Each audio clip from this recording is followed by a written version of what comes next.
오늘 주시는 하나님의 말씀은 요한계시록 2장 8절에서 11절입니다. 다 같이 일어나셔서 한 절씩 교독하겠습니다. 서머나 교회 사자에게 편지하라. 처음이며 마지막이요 죽었다가 살아나신 이가 이르시되 내가 내 환난과 궁핍을 알거니와 실상은 내가 부요한 자니라. 자칭 유대인이라 하는 자들의 비방도 알거니와 실상은 유대인이 아니요 사탄의 회당이라. 너는 장차 받을 고난을 두려워하지 말라. 볼지어다 마귀가 장차 너희 가운데에서 몇 사람을 옥에 던져 시험을 받게 하리니 너희가 10일 동안 환난을 받으리라. 내가 죽도록 충성하라. 그리하면 내가 생명의 관을 내게 주리라. 귀 있는 자는 성령이 교회들에게 하시는 말씀을 들을지어다. 이기는 자는 둘째 사망의 해를 받지 아니하리라. 아멘. 자리에 앉으셔서 기도하겠습니다. 존귀하신 하나님 아버지, 오늘 또 진리의 말씀으로 저희를 붙들어 주옵소서. 미련한 종을 주님 손에 맡기옵고 예수님의 이름으로 기도하옵나이다. 오늘은 모든 세대가 함께 예배하는 통합예배 주일입니다. 오늘 설교 말씀은 작년부 성도님들은 잘 알고 있는 내용이고 우면동교회 다음 세대들도 반드시 알아야 될 중요한 내용입니다. 요한계시록은 요한이 pat모섬에서 지금 튀르키예에 있는 7교회에 보낸 편지입니다. 오늘 본문은 서머나 교회에 보낸 편지 내용을 담고 있습니다. 서머나라는 도시는 지금은 이즈미르라고 합니다. 이즈미르는 지금 터키에서 이스탄불과 앙카라에 이어서 세 번째로 큰 대도시입니다. 항구 도시이고요. 그런데 이 이즈미르를 고대에는 서머나 했는데 우리 한글 성경은 서머나라고 했지만 원래는 쉬미르나입니다. 쉬미르나. 미르라는 영어가 있는데 모략을 미르라고 합니다. 그래서 원래 서머나라는 쉬미르나라는 도시는 모략이라는 단어에서 나온 단어입니다. 모략은 감람나무과에서 나오는 수액인데 맛은 쓰지만 향기가 매우 진하고 좋다고 합니다. 그래서 고대로부터 모략은 향수나 또 의약품으로 사용되어 왔습니다.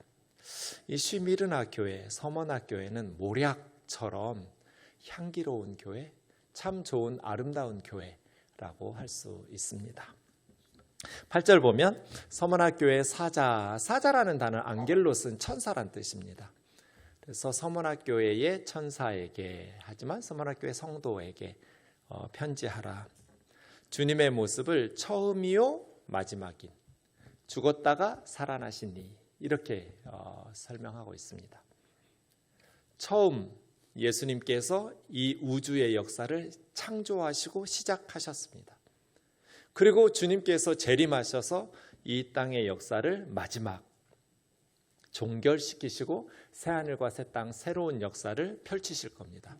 그런 의미에서 예수 그리스도는 처음이며 마지막이신 분, 영원하신 하나님, 그런데 처음부터 끝까지 이 땅의 역사를 다스리시는 통치자, 처음이요 마지막인 하나님입니다. 과학자들은 이 지구의 역사가 태양과 연동되어 있는데 태양은 수소가 헬륨으로 변하면서 빛과 열을 내잖아요. 근데 태양에 있는 저 수소의 양이 50억 년 정도 후면 고갈될 것으로 추측됩니다.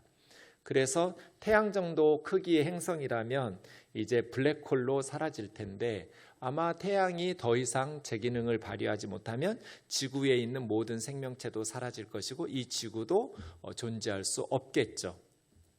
몇십억 년 정도 남았다라고 말하지만 미래는 아무도 알 수 없습니다. 성경은 지구는 태양이 블랙홀이 되면서 사라지는 것이 아니라 예수님께서 다시 오셔서 재림하셔서 이 땅의 역사를 마무리하고 새하늘과 새 땅으로 다시 새롭게 시작할 것이라고 말씀하십니다. 그런 의미에서 예수 그리스도는 처음이요 마지막이신 분, 이 땅의 역사를 창조하시고 처음 시작하시며 다스리신 주님께서 마지막도 주님께서 주관하시고 다스리시고 통치하시고 새로운 새하늘과 새 땅도 통치하실 분입니다. 또한 예수 그리스도는 죽었다가 다시 살아나신 분, 부활의 주님이라고 말할 수 있습니다. 이것은 서머나교회 성도들에게 큰 위로가 됐을 것입니다. 로마 황제가 아니라 예수 그리스도께서 이 땅의 역사를 다스리시는 분이시다. 우리의 삶을 주관하시는 분은 예수 그리스도시고, 예수 그리스도는 죽은 가운데서 다시 부활하신 생명의 주님이시다. 그 주님께서 우리를 인도하고 계신다는 것이죠. 주님은 서머나교회 9절에 이렇게 말씀하십니다. 내가 너희의 환난과 궁핍을 안다. 서머나교회는 박해를 당하고 있는 환난 가운데 있는 교회였고, 그 환난으로 인해서 성도들이 궁핍하고 가난한 성도였습니다.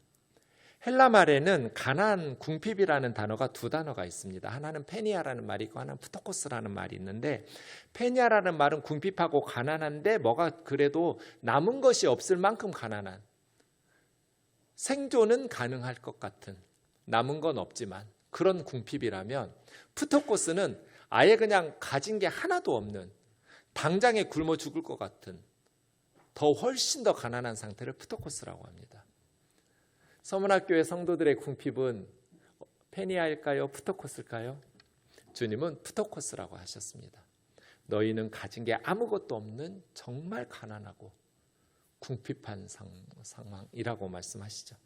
근데 사실 서머나라는 도시는 고대에도 굉장히 부유한 도시였거든요. 다 가난하면 나의 가난함이 크게 도드라지지 않고 큰 슬픔이 아닌데, 이웃들은 부유하게 사는데 나만 가난하면 비교돼서 훨씬 더 비참하게 느껴지기도 하죠. 아마 서머나 교우들은 그런 의미에서 굉장히 쉽지 않은 인생을 살았을 겁니다. 주님은 나는 너희의 환난과 궁핍을 알고 있다. 그런데 실상은 너희가 부유한 부자들이라고 말씀하십니다. 아무것도 없는 푸토코스, 찢어지게 가난한데 어떻게 부자일 수가 있어요? 가난한 부자들, 이게 말이 돼요? 실제로는 가난한데, 궁핍한데 주님은 부자라고, 너희가 부유한 자들이라고 칭찬하셨어요. 서문학교회하고 정반대인 교회가 하나 있습니다. 3장에 보면 3장 17절에 라우디게아 교회입니다. 7교회 중에 라우디게아 교회는 정말 성도들이 부자였나 봐요. 스스로도 부자인 줄 알고 있었어요. 난 부자라, 부유하여 부족한 것이 없다. 우리도 이렇게 한번 말해보고 싶죠? 부자라고, 부족한 게 없다고. 그런데 주님은 너희가 정말 안약을 사서 눈에 발랐으면 좋겠다. 너희들이 얼마나 공고하고 가련하고 가난한, 너희가 지금 상태가 얼마나 비참하고 가난한지 좀 알게 되기를 원하노라.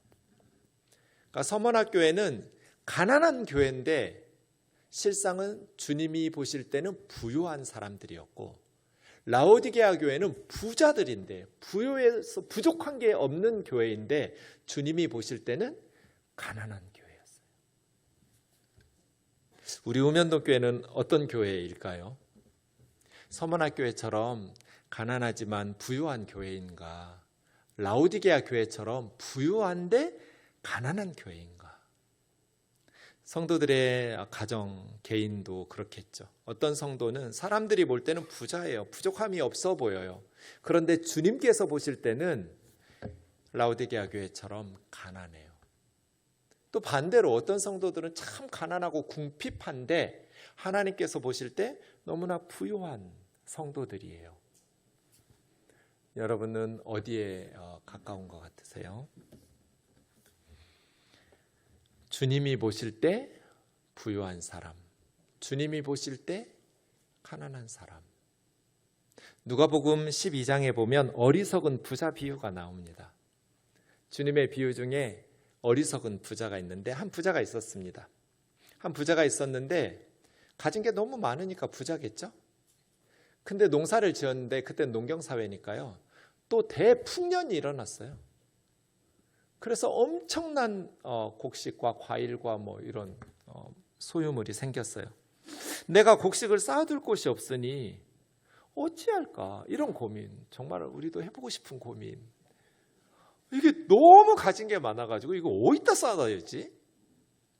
여러분 어떻게 하면 돼요? 농사를 지었는데 엄청난 풍년이 들었어요. 어디 쌓아둘 데가 없어서 고민이에요. 그럼 어떻게 하면 돼요? 여러분 같으면 어떻게 하실 것 같으세요? 예? 제가 가는 기 먹은 줄 모르시는구나. 크게 말씀하셔야 돼요. 나눠주면 어리석은 부자라고 하셨겠어요, 주님이?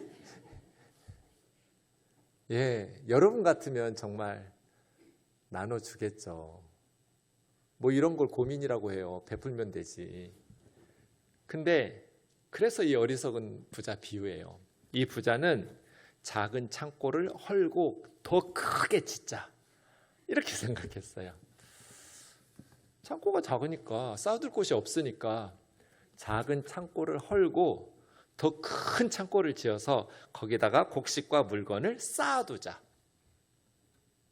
그렇게 쌓아두고 나니까 너무 뿌듯한 거예요. 그래서 스스로 자기 영혼에게, 내 영혼아, 여러 해 쓸 물건들을 쌓아두었으니 평안히, 이제는 평안히 쉬고 먹고 마시면서 즐겁고 행복하게 살자.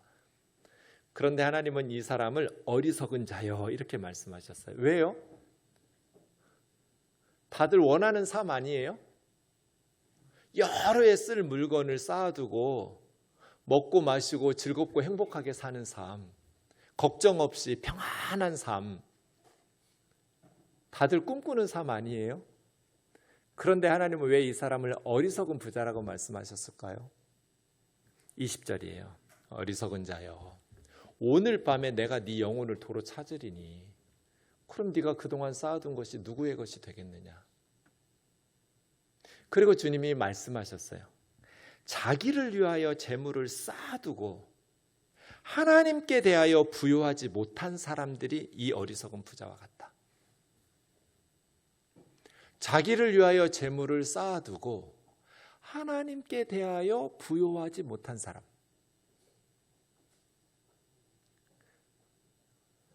이 어리석은 부자가 이렇게 어리석게 하나님 앞에 책망받으면서 사는 데는 세 가지 착각이 있어서 그래요.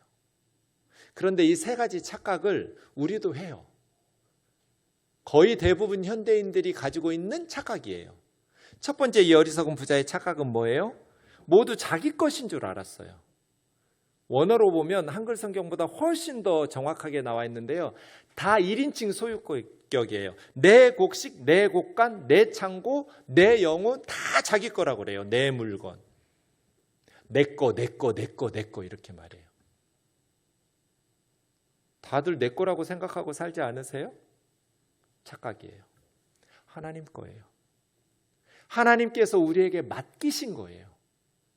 그러면 우리는 내가 주인이 아니라고 생각하면 하나님이 주인이라고 생각하니까 어떻게 내가 사용해야 주인이신 하나님의 뜻에 합당한, 이게 청직이거든요. 우리는 청직이지 주인이 아니에요. 하나님의 것을 맡아서 관리하는 관리인이에요. 그런데 이 부자는 다 자기 거라고 그랬어요. 자기가 농사짓고 자기가 수고해서 자기가 얻은 소득이니까요. 내 거, 내 거, 내 거예요. 그래서 자기 마음대로 산 거예요. 두 번째는 이 사람은 여러 해 쓸 물건을 쌓아두면 평안히 쉬고 먹고 마시면서 즐겁고 행복하게 살 줄 알았어요. 많은 재물을 쌓으면 평안과 행복을 누릴 수 있을 것이라는 착각이에요. 여러분, 돈이 많은 부자들은 근심 걱정이 없어요? 평안히 살아요? 불행한 일이 없어요? 기도 제목 없어요? 그렇지 않아요. 그런데 많은 사람들이 나에게 이만큼의 돈이 있으면, 좀 더 많은 돈이 있으면, 좀 더 많은 재물이 있으면 내 영혼이 평안할 것이라고 착각해요. 여러분에게 돈이 얼마나 더 있으면 여러분이 평안할 것 같으세요? 그 물질이 저와 여러분을 평안과 행복으로 이끌지 않아요. 평안과 행복은 하나님의 선물이에요. 세 번째 착각, 이 결정적인 착각이에요. 이 어리석은 부자의 착각은 내일이 자기 거라고 생각했어요. 내일도 살아있을 줄로 착각한 거예요. 우리 중 내일 살 수 있다고 확신할 수 있는 사람은 한 사람도 없어요. 저는 오늘도 아침에 사랑하는 선교사님의 부고 소식을 들었어요. 얼마 전까지 같이 교제하고 기도했던 선교사님이에요. 그런데 갑자기 오늘 아침에 천국에 가셨다고 카톡이 날라왔어요. 내일도 살아있을 줄 누가 알아요, 우리가? 아무도 장담할 수 없어요. 그래서 오늘 잘 살아야 돼요. 내일은 우리의 것이 아닐 수도 있어요. 그런데 이 어리석은 부자는 내가 지금 몇 살이니까 몇 살까지는 살겠지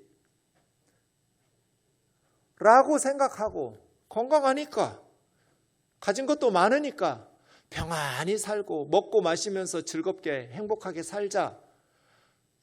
그런데 오늘 밤 하나님께서 네 영혼을 도로 찾으면 너의 쌓아둔 것이 누구의 것이 되겠느냐? 세상 사람들은 이 사람을 부자라고 했고 주님도 부자라고 그랬어요. 한 부자가 있는데. 그런데 하나님께서 보실 때는 어리석은 자요. 왜요? 재물을 자기를 위해서 땅에 쌓아두고 하나님께 부여하지 못했기 때문에. 라오디게아 교회를 왜 주님께서 책망하셨겠어요? 나는 부자라 부요하여 부족한 것이 없다. 그런 크리스찬들인데 예수 믿고 돈도 많이 벌고 부자고 부족할 것이 없을 것 같은데 주님은 왜 너의 가련한 것, 가난한 것을 알게 되기를 원한다고 안약을 사서 눈에 좀 발라라고 답답해 하셨을까요? 수위에는 주머니가 없어요. 저는 수많은 장례식을 인도하고 입관 예배를 집례했는데 단 한 번도 주머니가 달린 수위를 본 적이 없어요. 왜요? 죽을 때는 아무것도 주머니에 넣어서 가져갈 수 없어요. 우리가 주머니에 넣어서 가져갈 수 있는 게 아무것도 없어요. 다 놓고 살아요. 다 놓고 가요. 근데 어떻게 하나님께 부여할 수 있어요? 어떻게 하늘의 보물을 쌓을 수 있어요? 미리 말씀드리지만 교회다가 헌금하는 게 아니에요. 답해 보세요. 그럼 하나님께 부유하게 살려면 어떻게 해야 돼요? 어떻게 하늘에 우리 보물을 쌓으면서 살 수 있어요? 헌금하는 거 아니야? 그럼 어떻게 해? 어떻게 해요? 엄마, 제가 수백 번 설교한 것 같은데요. 어떻게 우리는 하늘의 보물을 쌓을 수 있어요? 마태복음 25장. 한 임금이 오른쪽에 의로운 사람들에게 말씀하셨어요. 나와라. 우리가 우등상, 개근상 할 때 호명하면서 앞으로 부르잖아요. 앞으로 나와서 천지 창조 때부터 너희를 위해서 준비된 하나님의 나라를 상으로 받으라. 내 아버지께 복 받을 사람들아, 앞으로 나와. 그러면서 주님께서 이 사람 임금에게 말하고 하는데 6가지예요. 너희는 내가 굶주릴 때 먹을 걸 주었다. 내가 먹을 게 없으니까 굶주렸겠죠. 그때 먹을 걸 주었어요. 주님께서 마실 게 없어서 물이 없어요. 그랬을 때 마시게 해주었어요. 예수님께서 나그네가 되어서 집이 없어서 정처 없이 살 데가 없을 때 자기 집에 들여서 환영하면서 영접해서 보살펴 줬어요. 내가 헐벗었을 때 옷이 없어서 떨고 있을 때 옷을 입혀 주었어요. 병들었을 때 찾아와서 돌봐 주었어요. 감옥에 갇혔을 때 감옥에 찾아와서 나를 보살펴 주었어요. 내가 굶주리고 헐벗을 때, 목마르고 나그네 되어서 정처 없이 떠돌 때, 병들었을 때, 감옥에 갇혔을 때 너가 나를 찾아와서 도와주었다. 깜짝 놀랐어요. 우리가 언제 예수님이 그렇게 굶주릴 때 먹을 걸 주고, 목마를 때 마실 걸 주고, 헐벗을 때 옷을 입혀주고, 나그네 되었을 때 영접해주고, 병들고 감옥에 갇혔을 때 찾아가서 돌봐주었냐. 자기들은 그런 적이 없어요. 그때 40절 같이 읽어요. 시작. 임금이 대답하여 이르시되 내가 진실로 너희에게 이르노니 너희가 여기 내 형제 중에 지극히 작은 자 하나에게 한 것이 곧 곧 내게 한 것이니라 하시고. 이게 하늘의 보물을 쌓는 방법이에요. 그 가난한 사람, 헐벗은 사람이 무능하고 무가치한 사람이라고 여기지 말고 예수님이 그런 고난을 당하고 있다고 생각하라는 거잖아요. 지극히 작은 자, 그래서 굶주리고 헐벗는 자, 어디 살 집이 없어가지고 쫓겨나는, 거처가 없는 자, 병들고 감옥에 갇힌 그러한 사람들이 예수님이라고 생각하면 우리가 외면할 수 있어요? 그럴 그리스도인은 아무도 없겠죠. 너희는 지극히 작은 자 중에 한 것이 나한테 한 거야. 이게 하늘의 보물을 쌓는 방법이에요. 여름 성경학교 끝나면서 유초동부 전도사님들이 목회자들 단톡방에 올렸어요.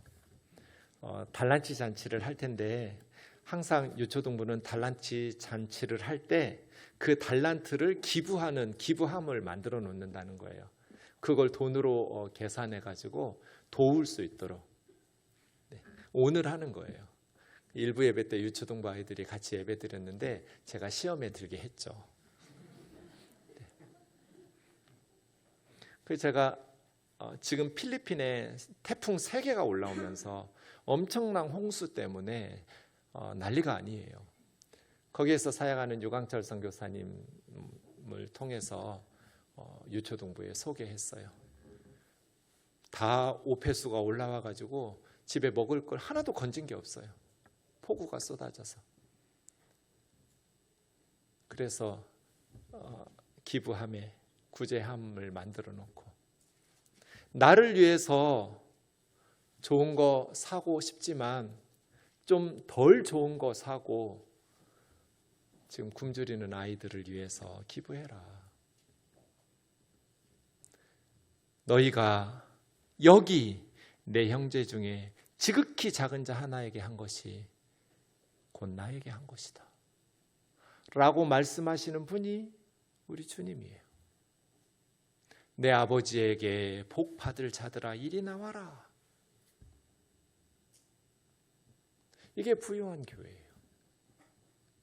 우리 우면동 교회가 하나님의 복음을 전하는 선교와 어려운 이웃을 돕는 구제를 위해서 많은 자원을 쏟아 부으려면 아껴 써야 돼요. 갈등하고 고민하면서 살아야 돼요. 가진 것이 아무것도 없는 사람은 고민할 필요가 없어요. 어차피 나눌 게 없으니까요. 달란트가 없는 아이들은 고민할 필요가 없어요. 살 달란트가 없으니까요. 그런데 내가 열심히 전도하고 기도하고 성경 암송하고 해서 달란트를 모아서 뭔가를 소유한 아이들은 고민을 하고 갈등을 해야 돼요. 힘이 있으니까요. 우리는 갈등하는 성도들 되기를 주의 이름으로 축원합니다. 너무 가진 게 없어가지고 갈등도 안 하면 안 되잖아요. 제가 너무 슬퍼요. 여러분 그렇게 사시면. 열심히 공부하고 실력을 길러야 돼요. 무능하고 가난해서 도울 수 있는, 그냥 아예 고민과 갈등도 없는 인생을 사는 건 행복한 게 아니에요. 열심히 공부해야죠. 열심히 자기 분야에서 실력을 길러야죠. 그렇게 실력을 기른 후에 고민하고 갈등해야 돼요. 나를 위해서 부유하게 살아가고 싶지만 주님의 말씀이 기억이 나서 굶주리는 사람들, 헐벗는 사람들, 목마른 사람들, 살 곳이 없는 사람들에게 집 지어주고 집 고쳐주고, 병든 사람들, 가난한 사람들 함께 더불어 살아갈 수 있도록 베푸는, 그런 갈등과 고민이 없는 신앙생활은 건강한 그리스도인의 삶이라고 말할 수 없어요. 우리는 매 순간 그렇게 고민하고 갈등하면서 이를 악물고 나를 위해서는 최소한 아껴 쓰고, 복음을 전하는 선교와 어려운 이웃을 돕는 구제를 위해서는 최대한으로 베푸는, 그게 신앙이 점점 성장하고 자라나는 것이죠. 우면동 예배당 곳곳에 여러분 가구들을 한번 보세요. 다 제각각이에요. 왜냐하면 제가 다 주워온 거거든요. 가구들을. 우리 교우들이 사진을 찍어서 보내요. 목사님, 우리 집 이사 가는데 이런 가구가 쓸만한데 집에는 더 이상 필요 없는데 혹시 교회 필요하세요? 교회 필요하면 저는 다 가져와요. 그래서 교회 곳곳에 목양실에 제가 돈 주고 산 가구가 단 하나도 없어요. 다 주워온 거예요. 그래 제각각이에요. 그래서 예민한 분들은, 눈치 빠른 분들은 질문을 해요. 가끔, 목사님 여기는 왜 가구들이 다 제각각이에요? 제가 웃으면서 말해요. 다 주워와서 그렇다고. 멀쩡하게 쓸만해요.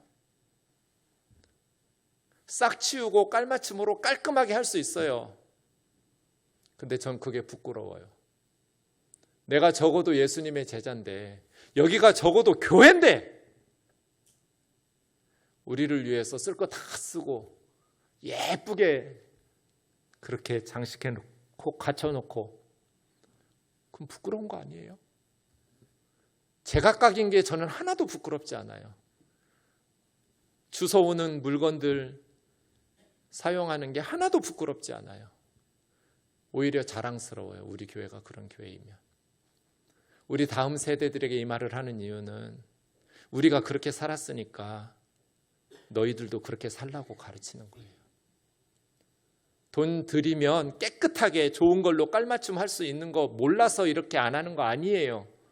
거기다가 돈을 써버리면 선교와 구제, 오늘 마태복음 25장 40절은 말로만 하게 돼요. 마태복음 25장 설교 안 하는 교회가 어디 있겠어요? 이 지구상에. 우주의 모든 교회는 이 본문을 설교하고 이웃을 사랑해야 된다는 예수님의 설교를 전하고 듣겠죠. 그런데 실질적으로 정말 어려운 이웃들을 돕는 교회는 많지 않아요. 왜 선교하고 구제 열심히 하는 교회는 극소수일까요? 자기들을 위해서 쓰기 때문이에요. 하기 싫어서가 아니라, 그게 옳지 않아서가 아니라, 그게 예수님의 뜻인 줄도 알고 그게 옳은 줄도 알지만 자신들을 위해서 먼저 자원을 다 사용했기 때문에 남에게 베풀 여력이 없는 거예요. 이 지구상에 무한히 많은 자원을 가진 교회는 하나도 없어요. 다 유한한 자원을 사용해요. 어딘가에 쓰면 다른 곳에는 사용할 수 없어요. 여러분 개인도 그렇고 교회도 그래요. 저는 우리 우면동 교회가 서문화교회처럼 궁핍한데 주님이 보실 때 실상은 너희가 부유한 자라, 이런 칭찬을 받았으면 좋겠어요. 우리 교우들이 주님께서 보실 때 실상은 너희가 부유한 자들이라고, 세상 사람들처럼 좋은 것, 최신의 것들을 누리고 즐기지 않지만 실상은 너희가 부유한 자라고 칭찬받았으면 좋겠어요. 저는 핸드폰을 산 적이 없어요. 살 필요가 없어요. 청년들한테 바꿀 때 되지 않았냐고 쿡쿡 찌르면 바꿀 때 됐다고 그래요. 그럼 그거 놔줘. 중고폰 받았으면 5년 10년 써요. 핸드폰을 뭐하러 사요? 공짜로 다 얻어서 몇 년씩 더 쓸 수 있는데. 여러분 목사가 아니니까 꼭 저처럼 살 필요는 없어요. 근데 아끼지 않으면 선교와 구제는 그냥 말뿐이에요. 말로만 하는 신앙생활이 무슨 의미가 있어요? 말로만 믿는 예수 그리스도, 세상에 무슨 그런 신앙인이 있어요? 내적 갈등과 싸워야 되고 이를 악물고 주님의 제자다운 길을 선택해야 돼요. 비참하게 살라는 거 아니에요. 누리고 행복하게 사세요. 근데 항상 주님의 말씀은 기억하시면서 사세요. 고민도 갈등도 없이 살라고 하지는 마세요. 부유하게도 살고 걱정도 없이 갈등도 없이 사는 거는 너무 염치 없는 짓이잖아요. 적어도 좋은 것들 누리고 싶고 누리면서 살면 이런 쓰디쓴 설교는 들어야죠. 그 정도의 고통은 당하셔야죠. 그게 그리스도인 아니에요? 실상은 너희가 부유한 교회다. 라오디게아 교회처럼 변질될까 봐 너무 두려워요.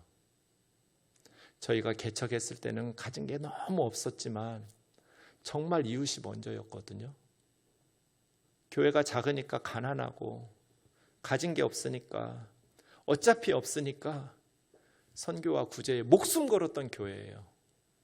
근데 점점 성도들이 늘어나고 가진 것들이 많아지니까 초심을 잃어버리는 것 같아서 주님 앞에서 내가 바르게 목회하고 있는 것일까? 괴로울 때가 한두 번이 아니에요. 좋은 게 너무 많아요. 읍면동 교회에. 그랜드 피아노가 웬 말이에요. 제가 산 건 아니지만 교회잖아요. 교회. 1달러짜리 주사가 없어가지고 평생 장애를 가지고 살아요. 예방주사를 깐난 애들이 맞아야 되는데 돈 1,500원이 없어가지고 예방주사를 못 맞으니까 평생 장애를 가지고 살아요. 3초가 되기 전에 한 명씩 죽어요. 먹을 게 없어서 굶어 죽어요. 평균 3초 이전에 한 명씩 죽어요. 지금. 그런데 교회가 너무 부자예요. 그리스도인들이 너무 부자예요. 세상 사람들처럼 똑같이 해외여행 다니고 누릴 거 다 누리고 먹을 거 다 먹고. 언제 너희 중 지극히 작은 자에게 한 것이 나에게 한 거라는 말씀을 순종할 거예요?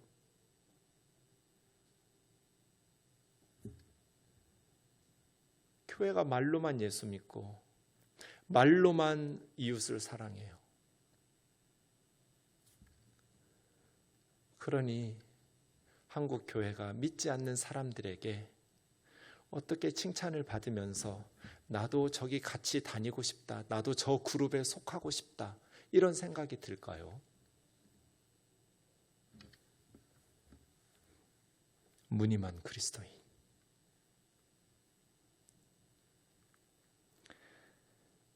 왜 서머나 교회는 이렇게 가난할 수밖에 없었는가? 9절에 보면 자칭 유대인이라는 자들의 비방, 유대인들이 앞장서서 그리스도인들을 로마 당국에 고발하고 로마의 황제 숭배에 가담할 수 없기 때문에 당시의 무역 조합들은 다 황제 숭배를 하고 우상 숭배하는데 그리스도인들은 그걸 못하니까 무역 조합에 가입할 수가 없고 제대로 무역이나 매매를 할 수가 없고 사회적으로 좋은 직업을 가질 수가 없어서 가난할 수밖에 없었어요.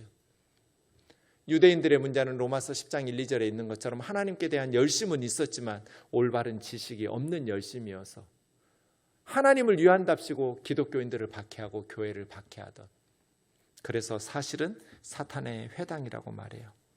그렇다고 해서 서문학교회가 앞으로 미래에는 희망적인가? 10절에 보니까 그렇지도 않아요. 장차 미래에 고난이 있을 거다. 두려워하지 마라. 너희 중 몇 사람이 감옥에 갇힐 거다. 그러나 죽더라도 믿음을 버리지 마라. 충성하라는 말은 열심히 봉사라는 말이 아니라 예수님 포기하지 말고 믿음을 버리지 말란 뜻이에요. 죽더라도 그냥 죽음을 선택해라. 예수 믿다가 죽어라. 그런 뜻이에요. 살려고 예수님을 부인하지 마라. 예수 부인하고 믿음 버려서 살아나려고 하지 마라. 10일 동안 너희가 환난을 받고 테스트 받을 텐데, 10일은 문자적인 10일이 아니라 일정 기간이라는 뜻이에요. 그럼 왜 10일일까요? 9일도 아니고 11일도 아니고? 다니엘 1장에 보면 다니엘의 세 친구가 10일 동안 음식 테스트를 받았어요. 외국에서 바벨론으로 끌려온 청소년들, 왕이 주는 음식을 먹자니 이건 우상에게 바쳤다가 또 구약의 음식법에도 안 맞으니까 다니엘의 세 친구들이 우리는 채식만 하겠다고 10일 동안 테스트해보라고. 정말 10일 후에 우리 얼굴이 왕의 음식 다 먹는 다른 나라에서 끌려온 아이들하고 비교해서 우리 얼굴이 때깔이 더 안 좋으면 그냥 우리 시키는 대로 주는 대로 다 먹겠다고. 10일 동안만 테스트해보라고. 그래서 10일 후에 테스트해보니까 정말 더 좋은 거예요. 그래서 너희 뜻대로 해라.